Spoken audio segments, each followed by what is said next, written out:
తమిళనాడు రాజకీయాల్లో ఆసక్తికర నాటకీయ పరిణామాలు చోటు చేసుకుంటూ ఉన్నాయి. ముగ్గురు అన్నా డిఎంకే రెబల్ ఎమ్మెల్యేలు రాజీనామా చేశారు, టీవీకే పార్టీలో జాయిన్ అయిపోయారు. మరో 5 అన్నా డిఎంకే రెబల్స్ తిరిగి మళ్ళీ పళనిస్వామి వర్గంలో చేరిన పరిస్థితి. సార్, ఈ తమిళనాడు రాజకీయాల మీద మీకు ఇప్పుడు ఏమంది విజయ్ ఏంటంటే దీంట్లో ఒకటి దిస్ హ్యాపెన్స్ ఎవ్రీవేర్.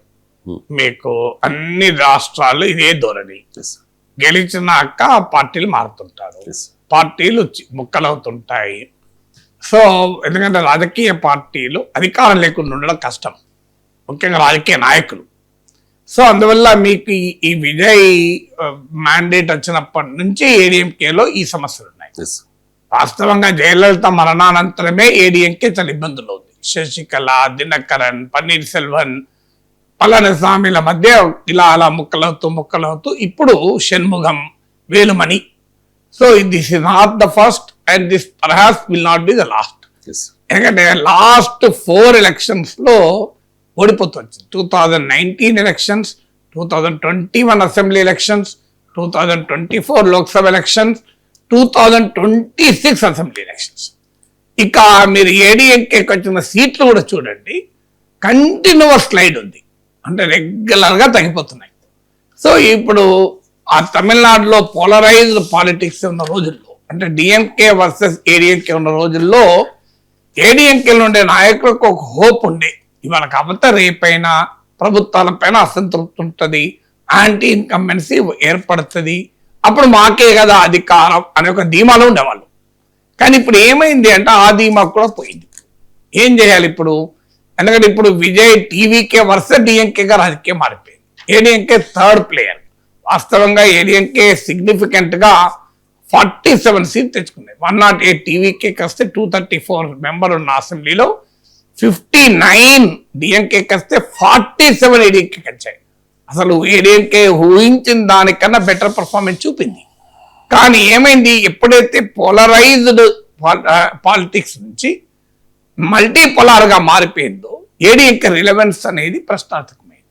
ఎందుకంటే 2 ద్రవిడియన్ పార్టీల మధ్య ఫైట్ లో డిఎంకే కాకపోతే ఏడీఎంకే అని.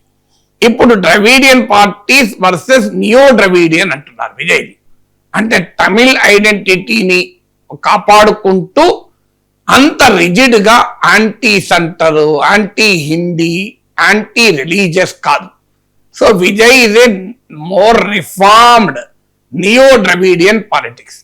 ఇప్పుడు ద్రవిడియన్ పార్టీస్ మధ్య ఫైట్ గా ఉన్న ల్యాండ్స్కేప్ కాస్త పొలిటికల్ ల్యాండ్స్కేప్ తమిళనాడులో పోయి నియో ద్రవిడియన్ వర్సెస్ ద్రవిడియన్ అనే ల్యాండ్స్కేప్ లోకి వచ్చింది. అప్పుడు ఏడీఎంకేది ఛాలెంజ్ గా మారిపోయింది. అందుకే ఏడీఎంకే చివరి ప్రయత్నంగా కూడా డిఎంకేతో కలిసి కూడా ప్రభుత్వాన్ని ఏర్పాటు చేయాలని చూసింది, కానీ అది వర్కౌట్ కాలేదు.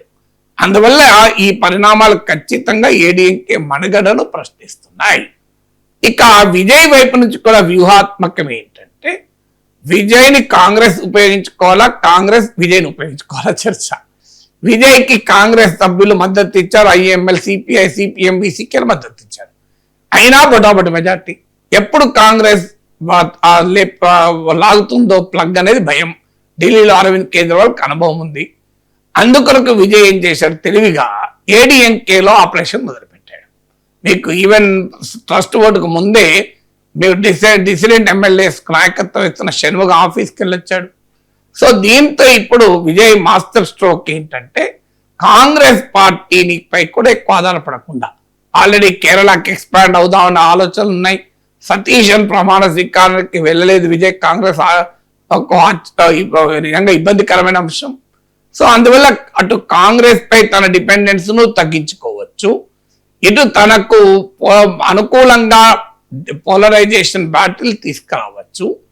అలాగే తన ప్రభుత్వానికి ఇక మిత్రపక్షాల అల్టిమేటంలతో, బ్లాక్మెయిల్ టాక్టిక్స్ తో బతకాల్సిన అవసరం ఉండదు. సుస్థిరమైన మనుగడ పార్టీలకు ఉంటుంది గనక తెలివిగా ఏడీఎంకేలు ఈ ఆపరేషన్ మొదలు పెట్టాడు. అయితే 47 ఉన్నారు కనుక 32 వస్తే 2/3 అయిపోయి 2/3 కావాలి ఇప్పుడు వాళ్ళకు. ఆ 227 ఎమ్మెల్యేస్ 47లో 2/3 వచ్చేదాకా కూడా మీకు ఈ వ్యవహారం అంతా నడుస్తుంది. 2/3 వచ్చాక మీరు అది ఏడీఎంకే లెజిస్లేచర్ పార్టీ టీవీకేలో విలీనమైంది.